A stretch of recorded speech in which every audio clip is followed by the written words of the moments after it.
नमस्कार, स्वागत है आपका। आप देख रहे हैं अपना बिहार। मैं हूं आपके साथ सुमित झा। शुरुआत बड़ी खबर से करेंगे। बड़ी खबर आरा से आ रही है, जहां निगरानी की टीम ने सरना पंचायत के मुखिया संजय कुमार को 63,000 रुपए घूस लेते गिरफ्तार किया है। मुखिया को उनके निजी कार्यालय से गिरफ्तार किया गया है। बताया जा रहा है कि महिला वार्ड सदस्य ने नल जल योजना के तहत अपने क्षेत्र में काम कराया था और उसी का चेक पास कराने के नाम पर मुखिया घूस ले रहा था। तभी निगरानी की टीम ने मुखिया को गिरफ्तार कर लिया। हिमांशु प्रवीण हमारे साथ जुड़े हुए हैं। हिमांशु, पूरी खबर बताएं। और सवाल ये कि क्या मुखिया इसी तरह और भी वार्ड सदस्य से पैसे वसूली करता रहा होगा? जी बिल्कुल, ताजा जो घटनाक्रम है जिसमें रिश्वत लेकर मुखिया गिरफ्तार है, उससे तो ये साबित हो रहा है कि मुखिया जी लगातार वार्ड सदस्यों से पैसा लेते रहे होंगे चेक देने के लिए। आज ही उन्होंने ऐसा ही किया। 40% योजना की राशि है उसका 40% बतौर रिश्वत उन्होंने मांग की और उसके 1.25 लाख रुपए बनते थे, जिससे आज उन्हें जो वार्ड नंबर 8 की वार्ड सदस्य है सुंदरी के लिए वो 63,000 रुपए यानी तकरीबन आधा पैसा देने पहुंची थी। और उसके बाद रंगे हाथ उन्हें पकड़ा गया है। टीम ने दबोचा है। वार्ड नंबर 8 की सदस्य ने अपने इलाके में नाली और नल जल का काम कराया था, जिसके एवज में चेक मुखिया जी देने वाले थे आज, और उन्होंने बतौर रिश्वत 40% पैसों की मांग की थी और 63,000 रुपए लेते रंगे हाथ वो पकड़े गए हैं निगरानी से। बहुत शुक्रिया इस जानकारी के लिए। दिल्ली में हिंसा में बिहार के भागलपुर का रहने वाला सोनू कई दिनों से लापता है। परिजन उसे जगह जगह तलाश रहे हैं, लेकिन उसका अब तक पता नहीं चल पाया है। आज परिजन जीटीबी अस्पताल भी पहुंचे, जहां हाथों में तस्वीर लेकर उसके बारे में जानने की कोशिश कर रहे थे। उनसे बात की हमारे संवाददाता रचना उपाध्याय ने। अच्छा, दिल्ली में बिहार का रहने वाला एक परिवार 2 साल पहले शास्त्री पार्क में रहने के लिए आया और आज वो जीटीबी अस्पताल में अपने बेटे की तस्वीर लेकर भटक रहा है, क्योंकि उनका बेटा 3 दिन से लापता है। बेटा कहाँ गया, उसकी तलाश में वो जीटीबी हॉस्पिटल में पहुंचे हैं। और आप देख सकते हैं कि यहाँ पर एक तस्वीर दिखाई दे रही है जिसमें एक बच्चे की तस्वीर है। इसका नाम सोनू बताया जा रहा है। गुमशुदा की तलाश है, जानकारी मिलने पर चांद मस्जिद पर पता दे। और तस्वीर पकड़े हुए ये सोनू के पिताजी हैं, उनसे ही हम जानते हैं। आप ये बताइए, ये कब से गायब है सोनू? 26 तारीख से गायब है। अच्छा, 26 तारीख से गायब है। अभी तक नहीं पता है, नहीं मिल रहा है। तो 26 तारीख को जब ये घर से निकला था, क्या कह के निकला था? वो बस ये बोल के गया था कि हम अभी आ रहे हैं। अच्छा, अभी आ रहे हैं। तो फिर आपने जब ये आया नहीं तो आपने फिर आसपास में तलाशा? हम सगरे ढूंढ लिए, कहीं नहीं मिला। अच्छा, उसके बाद फिर हम यहाँ आए, यहाँ भी नहीं मिल रहा है। अच्छा, अब हमको लग रहा है कि कहाँ चला गया, कोई पता नहीं चल रहा है, कोई दिमाग काम नहीं कर रहा है। अच्छा, तो आप लोग गए अंदर पूछने के लिए, जाने दे रहे हैं? अंदर तो अभी नहीं जाने दे रहा है। अच्छा, तो आपको ऐसा क्यों लग रहा है कि जीटीबी अस्पताल आप आए हैं कि सोनू यहाँ मिल जाएगा, ऐसा क्यों लग रहा है आपको? तो ऐसा लग रहा है कि हो सकता है कि अगर कहीं दौर में कुछ हो गया होगा तो मतलब जा रहे हैं अपना देखने के लिए, तो अगर मिल जाएगा तो सही है। अच्छा, आप पुलिस में गए थे शिकायत करने? हाँ, पुलिस में शिकायत करने के लिए गए। क्या बोला पुलिस वालों ने? पुलिस वाले ने बोला कि तुम जो है आजू बाजू में अपना जो ये फोटो जो खिंचवा के मुझे दे रहे हो थाने में, तो बाहर इलाका मत जाना। आप देख सकते हैं कि इनके हाथ में थाने का जो एक कागज है, यानी कि जो उन्होंने लिखित में एक शिकायत दी थी। ये सोनू की चाची हैं। तो जब सोनू गया था 3 दिन पहले, तो क्या कह के गया था? कुछ आपकी बात हुई थी? बोला कि मम्मी आ रहा हूँ काम देख को। अच्छा। लग जाए तो लग जाएंगे, नहीं तो चले आएंगे घूर को। और बच्चा घूर को घर नहीं आया है। तो अपने बेटे की तलाश कर रहे हैं, लेकिन बेटा अभी तक नहीं मिल पाया। और उनको ये आशंका है कि जिस तरीके से दिल्ली में हिंसा का माहौल है, कहीं उनके बेटे के साथ कोई दुर्घटना ना हो गई हो। कैमरा पर्सन सत्या के साथ रचना, न्यूज़ 18 दिल्ली। कंटेंट चोरी के आरोप में प्रशांत किशोर की मुश्किलें बढ़ती ही जा रही हैं। प्रशांत किशोर पर कांग्रेस नेता शाश्वत गौतम ने डैमेज शूट का मुकदमा दर्ज कराया है। उन्होंने 10 करोड़ के डैमेज शूट का पटना सिविल कोर्ट में मुकदमा दर्ज कराया है। 25 फरवरी को गौतम ने यह मामला दर्ज कराया। पूरे मामले पर उन्होंने प्रेस कॉन्फ्रेंस कर आज उसकी जानकारी दी। उन्होंने आरोप लगाया कि उनके कंटेंट को प्रशांत और उसामा ने अपना बताकर रजिस्टर्ड कराया है। उन्होंने प्रशांत किशोर से माफी की मांग की है। और उसामा खुर्शीद ने चुराया है, जिसे प्रशांत किशोर ने बात बिहार की नाम से 18 फरवरी को लॉन्च किया। यह पूर्णतः फर्जीवाड़ा है और इसकी न्याय संगत जांच हो सके, इसलिए उनके ऊपर मुकदमे दर्ज किए गए हैं। 25 फरवरी 2020 को प्रशांत किशोर और उसामा खुर्शीद के खिलाफ 2 अलग अलग मामले दर्ज किए गए हैं। भी ये प्रशांत किशोर कहते कि उनको इस चीज की जरूरत है और वो मुझसे मांग लेते तो मैं उनको बहुत सहर्ष दे सकता था। अगर वो गांधी की बात करते हैं तो मैं अभी भी आप लोगों के माध्यम से प्रस्ताव करता हूं कि वो अपनी गलती स्वीकार ले। शाश्वत गौतम ने प्रशांत किशोर की शैक्षणिक योग्यता पर भी सवाल उठाए हैं। उन्होंने कहा कि प्रशांत किशोर ने अभी तक यह भी क्लियर नहीं किया कि उन्होंने 3 साल में ग्रेजुएशन किया है या 4 साल में, और वे अपनी शैक्षणिक योग्यता की वजह से ही किसी बड़े संवैधानिक पद पर नहीं पहुंच पा रहे हैं। उन्होंने प्रशांत किशोर के यूनाइटेड नेशन में काम करने के दावे पर सवाल उठाए हैं। के बारे में बहुत तरह की खबरें मीडिया में हैं, मैं इस पे डिस्प्यूट नहीं कर रहा हूं। उनको बहुत ग्लोरीफाई किया गया है, वो बहुत बड़े बड़े लोगों के साथ उठते बैठते हैं, मगर क्या कोई जानता है कि प्रशांत किशोर की शैक्षणिक क्या बैकग्राउंड है, एजुकेशनल बैकग्राउंड क्या है?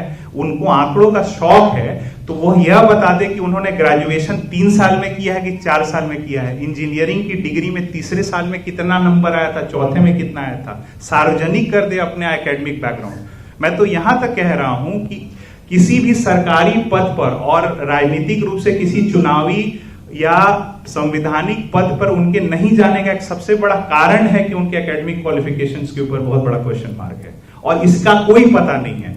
एक और चीज जो कि बहुत स्पष्ट रूप से मैं कह दूं कि वो अक्सर उनके बारे में लिखा जाता है कि वो यूनाइटेड नेशंस में उन्होंने काम किया है।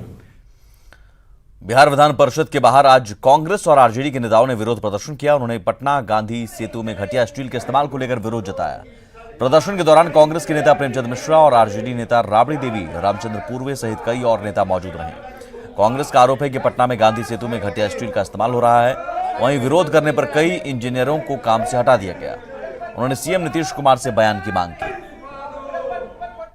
गांधी सेतु के निर्माण पिछले कई सालों से लोग कराने का ढोंग कर रहे हैं। सरकार के तरफ से जो अनुबंध किया गया था उसमें स्पष्ट लिखा है कि जंग प्रूफ स्टील का इस्तेमाल होगा, लेकिन वहां पर 70% लगभग 1000 करोड़ मूल्य के नकली स्टील लगाए गए हैं। वहां पर तैनात कुछ इंजीनियरों ने जब इसका विरोध किया तो उन लोगों को प्रोजेक्ट से ही हटा दिया गया है। इन तमाम विषयों पर चूँकि उत्तर बिहार का लाइफलाइन है, 5 साल से लोग परेशान हैं रोज गंगा पुल पर आने जाने में, और घटिया अगर फिर से निर्माण कार्य हो रहा है तो कहीं न कहीं लोगों के जीवन के साथ खिलवाड़ और करोड़ों रुपए की लूट का मामला है। 15 साल के कार्यकाल पर सत्ता पक्ष के हमले पर पलटवार वहीं किया गया है। उन्होंने कहा कि लालू परिवार को बदनाम करने की कोशिश की जा रही है। उनके कार्यकाल में विकास हुआ है।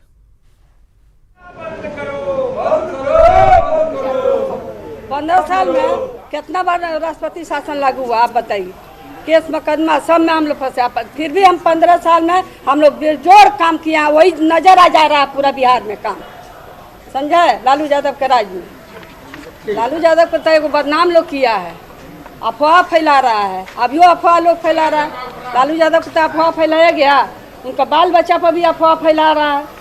ये लोग का यही काम है और कोई काम नहीं है, यही बिजनेस काम है। ये लोग का लूट खचोट अपना जितना इतना घोटाला हुआ, 55 घोटाला हुआ है, कोई जांच हुआ है, कोई पकड़ाया है। जल जीवन हरियाली में भ्रष्टाचार का आरोप लगाकर आज विधानसभा के बाहर विपक्ष के विधायकों ने हंगामा किया। उन्होंने इसे लेकर कार्यस्थगन प्रस्ताव लाया, लेकिन स्पीकर ने इसे खारिज कर दिया। कार्यस्थगन प्रस्ताव को लेकर विपक्ष की दलील है कि सरकार हरियाली के नाम पर गरीबों का घर उजाड़ रही है। वहीं बीजेपी आरजेडी पर पलटवार करते हुए कह रही है कि विपक्ष अच्छे कामों को लेकर भी राजनीति करता है।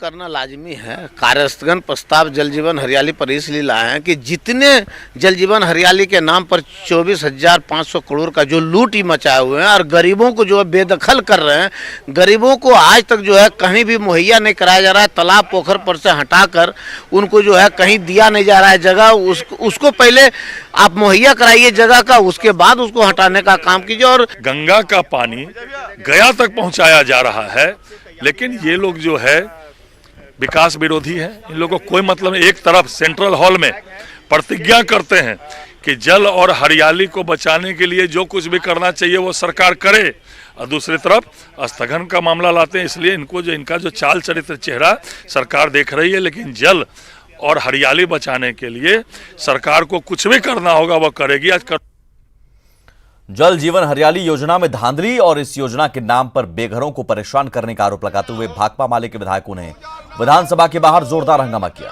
भाकपा माले का आरोप है कि योजना के नाम पर लूट मची है। लेना होगा। उन गरीबों को वैकल्पिक आवास की व्यवस्था किए बिना उजारने की नीति का विरोध करते हैं। हम लोग चाहते हैं कि भूस्वामियों ने, दबंगों ने जिस तरह से हजारों एकड़ जमीन कांवड़ झील और इंद्रप्रस्थ झील की जमीन को दखल कर लिया है, उनको आप नोटिस नहीं दे रहे हैं, दबंगों को नोटिस नहीं दे रहे हैं, वो मामूली निस्सहाय गरीबों को आप उजाड़ रहे हैं। बिहार में नीतीश सरकार डोमिसाइल नीति को लागू नहीं करेगी। बिहार विधानसभा में आज सरकार ने स्पष्ट कर दिया है कि किसी भी स्थिति में डोमिसाइल नीति के तहत आरक्षण का दायरा बढ़ाकर 100% नहीं किया जाएगा।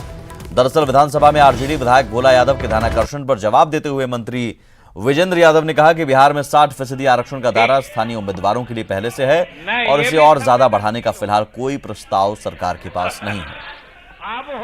देश के कई राज्यों यथा आंध्र प्रदेश, तेलंगाना, तमिलनाडु, झारखंड, पश्चिम बंगाल, मध्य प्रदेश, महाराष्ट्र सहित अधिकांश राज्यों में राज्य की सरकारी नौकरियों एवं राज्य के शैक्षणिक संस्थाओं में नामांकन हेतु स्थानीय अभ्यर्थियों के लिए आरक्षण 75% से 100% तक लागू है।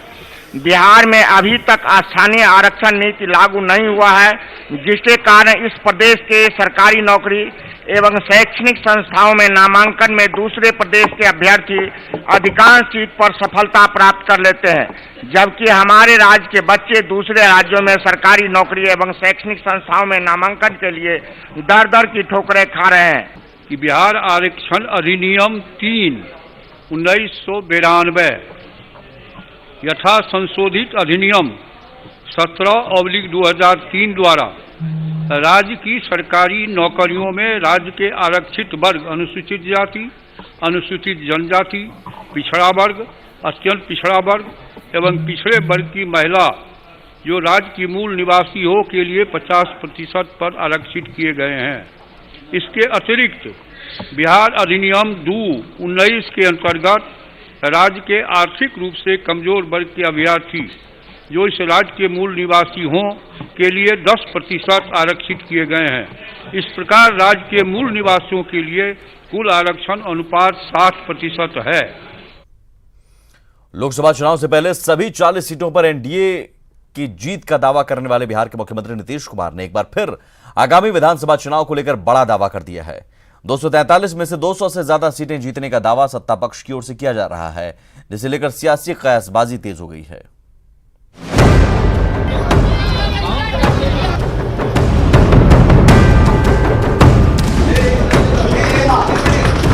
बिहार विधानसभा चुनाव होने में भले ही अभी कुछ महीने बाकी हों, लेकिन बिहार में राजनीतिक सरगर्मी परवान पर है। सत्ता पक्ष से लेकर विपक्ष भी चुनावी तैयारियों में जुटा है। 2020 के विधानसभा चुनाव को लेकर मुख्यमंत्री नीतीश कुमार का दावा है कि 2010 की ही तरह इस बार भी बिहार की जनता एनडीए को 200 से ज्यादा सीटों पर जीत दिलाएगी। हाल ही में अपने आवास पर नीतीश ने पार्टी कार्यकर्ताओं और नेताओं का मनोबल और उत्साह बढ़ाते हुए ये दावा किया था। जाहिर तौर पर अपने मुखिया के दावे से सत्ता पक्ष बेहद उत्साहित है। 2019 के लोकसभा चुनाव में हम 223 विधानसभा क्षेत्रों में हम लोगों ने बढ़त बनाई और ये ग्राफ इससे बेहतर हो सकता है। नीतीश कुमार जी कभी भी वैसे दावे नहीं करते हैं जिसका कोई आधार नहीं हो। महागठबंधन में द्वंद्व है और जाहिर सी बात है कि हम इस बार 2020 में इलेक्शन स्वीप करेंगे, विपक्ष का सुपड़ा साफ हो जाएगा। लेकिन सत्ता पक्ष के दावों को महागठबंधन के नेता झुठलाने में लगे हैं। एनआरसी के मुद्दे को ढाल बनाकर विपक्षी दलों के नेता एनडीए पर तंज कस रहे हैं। देखिए, मुख्यमंत्री जी मनोवैज्ञानिक लड़ाई लड़ना चाहते हैं और अब 200 सीट की बात कर रहे हैं। अरे आप 200 आप कहिए हम 300 सीट लेंगे, कुछ भी बोल दीजिए अगर बोलना ही है तो। उनके निर्णयों की आलोचना तो उनके सहयोगी दल के लोग खुल्लम खुल्ला कर रहे हैं। 2020 में जो जनता को दिग्भ्रमित करने का काम कर रही है नीतीश सरकार, उसको उजागर करने का काम कर रही है। 200 सीट झारखंड में क्या नारा था, दिल्ली में क्या नारा था, कहां चले गए? वैसे राजनीति के जानकार इस बार के विधानसभा चुनाव को दोनों गठबंधनों के लिए कड़ी चुनौती मानते हैं। कई बार ऐसी स्थिति होती है जिसमें नेता रहने के बावजूद भी आपको नुकसान हो सकता है और आज जो माहौल बन रहा है उसमें नीतीश जी के लिए भी यह मुकाबला कठिन होगा। सत्ता पक्ष की खुशी इस बात को लेकर भी है क्योंकि नीतीश कुमार ने लोकसभा चुनाव में राज्य की सभी 40 सीट जीतने का जो दावा किया था वो काफी हद तक सच साबित हुआ। केवल किशनगंज लोकसभा सीट को छोड़कर सभी 39 सीटों पर एनडीए ने विजय पताका फहराया था। ऐसे में इस बार के विधानसभा चुनाव में नीतीश का दावा कितना सच साबित हो पाएगा, इसके लिए इंतजार कीजिए। न्यूज़ 18 के लिए पटना से संजय कुमार की रिपोर्ट। भुवनेश्वर में आज पूर्वी क्षेत्रीय परिषद की 24वीं बैठक आयोजित की गई। बैठक में बिहार के मुख्यमंत्री नीतीश कुमार शामिल हो रहे हैं। केंद्रीय गृह मंत्री अमित शाह इसकी अध्यक्षता कर रहे हैं। बैठक में पश्चिम बंगाल की सीएम ममता बनर्जी, ओडिशा के सीएम नवीन पटनायक शामिल हो रहे हैं। बैठक के दौरान बुनियादी ढांचे, स्वास्थ्य सुरक्षा, सामाजिक कल्याण, भाषाई अल्पसंख्यकों, सीमा विवादों से संबंधित साझा हितों पर चर्चा होगी। हालांकि बिहार के लिए ये इसलिए अहम है क्योंकि बिहार में एनआरसी और एनपीआर के खिलाफ प्रस्ताव पास होने के बाद अमित शाह और नीतीश कुमार की पहली बार मुलाकात होगी। खबर कटिहार से, यहां युवा व्यवसायी मनीष के पूरे परिवार के साथ आत्महत्या मामले में नया मोड़ आ गया है। मनीष के परिजनों ने हत्या की आशंका जताते हुए अज्ञात लोगों पर केस दर्ज कराया है। परिजनों की माने तो सूद के सौदागरों के दबाव में मनीष ने अपनी पत्नी और बेटे के साथ आत्महत्या कर ली थी, क्योंकि 5 पन्ने के सुसाइड नोट में भी कुछ ऐसे लोगों के नाम का जिक्र है जिनसे मनीष ने कर्ज लिया था और कर्ज का बड़ा हिस्सा चुकाने के बाद भी उस पर दबाव बनाया जा रहा था। सुसाइड नोट में पेशे से वकील किशोर सिंह का भी नाम है, जो जेडीयू विधि प्रकोष्ठ के अध्यक्ष भी हैं। हालांकि किशोर सिंह की माने तो उनका इससे कोई लेना देना नहीं है और ना ही वो मनीष नाम के किसी शख्स को जानते हैं। वहीं एसपी ने कहा कि पूरे मामले की जांच जारी है और जो लोग भी दोषी पाए जाएंगे उन पर कड़ी कार्रवाई की जाएगी। उस लड़का को कभी दूर दूर तक संबंध नहीं रहा, ना उसके परिवार से, ना उसका घर देखे हैं, ना उसको हम बढ़िया से जानते हैं। और जहाँ तक ये सूद व्यापार का है वो काम हम कभी नहीं करते हैं, ना किए करवा रहे हैं। और फॉरेंसिक्स एफएसएल की टीम भी हमने बुलाई है कि इसमें कोई ऐसा अनछुआ पहलू ना रह जाए और जो चीज़ दूध का दूध और पानी का पानी हो। तो इसमें जो कुछ भी होगा हम आप लोगों को जल्द ही बता। म्यांमार के राष्ट्रपति ऊ विन मिंत 2 दिवसीय बोधगया दौरे पर हैं। राष्ट्रपति मिंत के साथ उनकी पत्नी और सरकार के कई मंत्री समेत कुल 28 सदस्य हैं।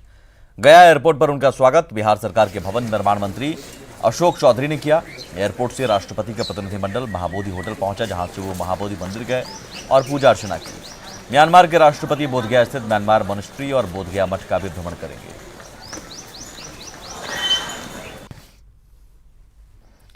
और अब आपको हम एक ऐसी पेंटिंग दिखाने जा रहे हैं जिसे देखकर आप दांतों तले उंगलियां दबाने को मजबूर हो जाएंगे, क्योंकि आपने जो भी पेंटिंग्स अभी तक देखी होगी वो आधे किलोमीटर से कम की ही देखी होगी।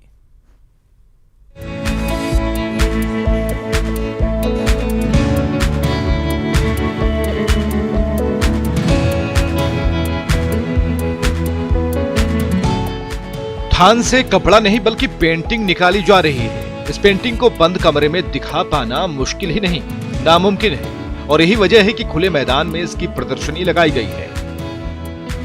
इस पेंटिंग की लंबाई 450 मीटर, जी हां सही सुना, आधे किलोमीटर से महज 50 मीटर कम है। कर्ण की धरती भागलपुर को इन्होंने लगभग आधा किलोमीटर का, ये कहीं कोई कटा छिटा नहीं है, और वो कान जिससे बर्ड से साफ करते हैं उसी से पेंटिंग बनाया, बर्ड से। जब पेंटिंग खास है तो इसे खास लोग भी देखने पहुंच रहे हैं। आप सोच रहे होंगे कि आखिर कौन है जिसने इस नायाब पेंटिंग को बनाया है, तो आपको बताएं कि भागलपुर के रहने वाले रिटायर्ड शिक्षक अनिल कुमार ने 1 साल की कड़ी मेहनत के बाद इस पेंटिंग का निर्माण किया है। पेंटिंग में अंग प्रदेश की पौराणिक संस्कृति और ऐतिहासिक धरोहरों को उकेरा गया है। खास बात यह है कि अनिल कुमार ने इस पेंटिंग को बनाने के लिए पेंटिंग ब्रश का इस्तेमाल तक नहीं किया। 1 साल तक अथक प्रयास करने के बाद जो है मैं इस पेंटिंग का निर्माण किया, और इसकी प्रेरणा जो है हमारी मिसेज, हमारी धर्मपत्नी जो है उनसे मुझे मिली। अनिल कुमार की इस नायाब पेंटिंग के पीछे उनकी पत्नी पूनम देवी की अहम भूमिका है, जिन्होंने पति को न सिर्फ प्रेरित किया बल्कि प्रोत्साहित भी करती रही। विदाउट ब्रश बनाए हैं, फॉर्म से काट काट के उसी से बनाए हैं, और जहाँ लाइनिंग करना पड़ा वहाँ कान का बड से यूज करें।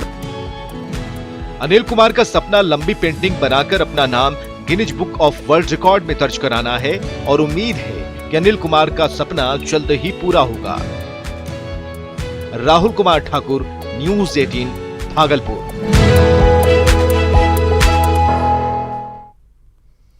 बैंड बाजा और बेटी का स्वागत, सच में देश और समाज बदल रहा है। तस्वीरें हम आपको दिखाने जा रहे हैं कटिहार की विवेकानंद कॉलोनी के रहने वाली अनामिका की उपलब्धि से जुड़ी हुई हैं तस्वीरें। दरभंगा मेडिकल कॉलेज में MBBS में टॉपर बनकर 13 गोल्ड मेडल के साथ घर लौटी बेटी को कुछ इसी अंदाज में मोहल्ले के लोगों ने स्वागत किया।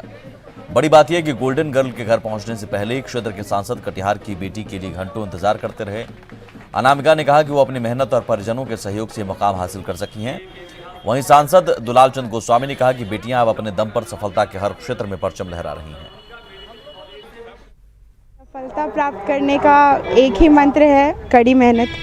उसके अलावा बस पढ़ाई पे ध्यान दीजिए, सफलता वैसे भी मिल जाएगी। हमारे फील्ड में क्या है, पढ़ाई करो, सक्सेस आपके पास आ ही जाएगी।